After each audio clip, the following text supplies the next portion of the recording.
Si tu vis ta vie chrétienne, tu la vis pour Dieu.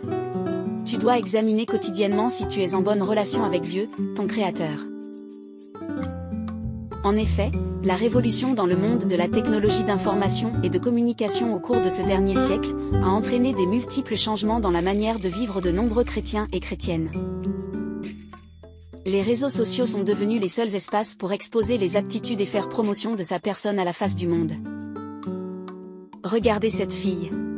Voulant montrer au monde qu'elle est pieuse, une bonne personne, amoureuse de Dieu, cette fille, après s'être maquillée et habillée superbement, rapporte sa séance de prière sur les réseaux sociaux. Ceci est le cas de nombreux d'entre les croyants.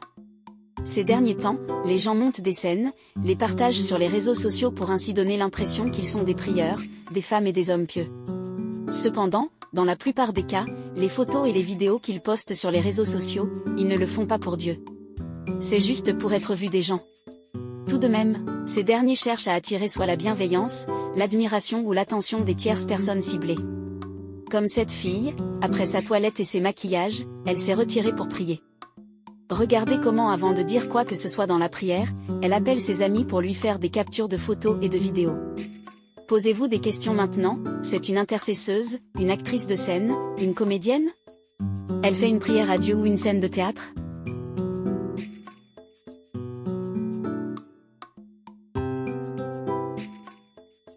Ces photos sont des produits qu'elle va publier sur l'internet. Il s'observe malheureusement que beaucoup de monde tombe dans les pièges des telles personnes. Elle bénéficie souvent des biens, confiance et l'affection des hommes qu'elle prenne comme proie. Car tout ce qu'elle fait, n'est que flatterie.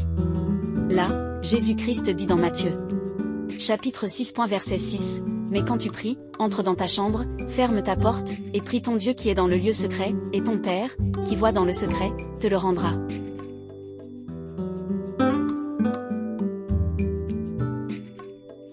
En somme, l'Internet est bon, les réseaux sociaux sont bons pour nous mettre en contact avec les autres à travers le monde. C'est aussi un moyen pour nous ouvrir au monde et promouvoir nos entreprises.